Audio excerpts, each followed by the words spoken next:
সবাইকে সংবাদ এক নজরে স্বাগত। সঙ্গে আছি তাসনুবা বিনতে তাহের। নবম জাতীয় সংসদ নির্বাচনের হলফনামায় মিথ্যা তথ্য দেয়ায় সুস্পষ্ট অপরাধ করেছেন সাবেক প্রধানমন্ত্রী শেখ হাসিনা। তবে তার বিরুদ্ধে নির্বাচন কমিশনের ব্যবস্থা নেওয়ার সুযোগ নেই। দুর্নীতি দমন কমিশনের চিঠির জবাবে এমনটি জানিয়েছে নির্বাচন কমিশন। গত 22 মে শেখ হাসিনার বিরুদ্ধে ব্যবস্থা নিতে ইসিকে চিঠি দিয়েছিল দুদক।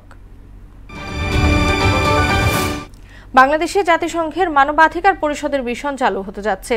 3 বছর মেয়াদী মিশন চালুর জন্য সমঝোতা স্মারক সই করেছে দুই পক্ষ। পররাষ্ট্র সচিব আসাদ আলম সিয়াম এবং জাতিসংঘের মানবাধিকার বিষয়ক হাই কমিশনার ফলকার টুর্ক সমঝোতা স্মারকে সই করেছেন। সংস্থাটি এক বিজ্ঞপ্তিতে এ তথ্য জানিয়েছে।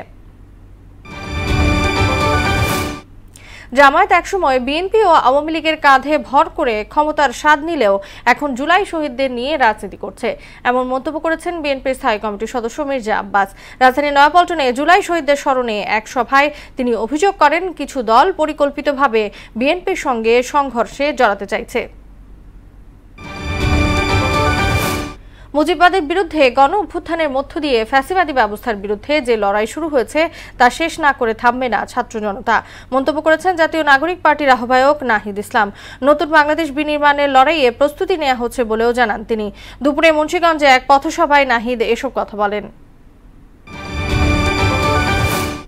গোপালগঞ্জে চলমান কারফিউর সময়সীমা আগামীকাল ভোর 6টা পর্যন্ত বাড়ানো হয়েছে। এদিকে এনসিপি সমাবেশকে কেন্দ্র করে সহিংসতার ঘটনায় 75 জনের নাম উল্লেখ ও 400 জনকে অজ্ঞাত আসামি করে মামলা হয়েছে। বুধবারের সংঘাত সহিংসতায় আরও একজন মারা যাওয়ায় প্রাণহানি বেড়ে দাঁড়িয়েছে 5 জনে। এ পর্যন্ত মোট গ্রেপ্তার করা হয়েছে 164 জনকে।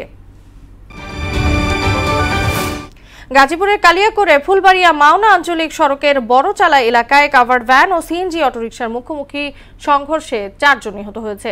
দুপুরে এই দুর্ঘটনা ঘটে। সংঘর্ষে সিএনজি অটোরিকশাটি দুমড়ে মুচড়ে যায়। পুলিশ জানায়, মারা যাওয়াদের মধ্যে 3 জন একই পরিবারের। ভারতের বিহারে 24 ঘন্টায় বজ্রাঘাতে 19 জন নিহত হয়েছে।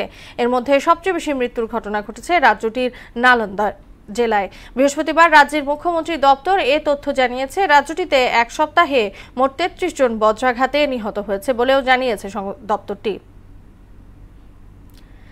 এই ছিল সংবাদ এক নজরে। সবশেষ খবর সবার আগে জানতে মোহনার সাথেই থাকুন। এতক্ষণ সঙ্গে থাকার জন্য ধন্যবাদ সবাইকে।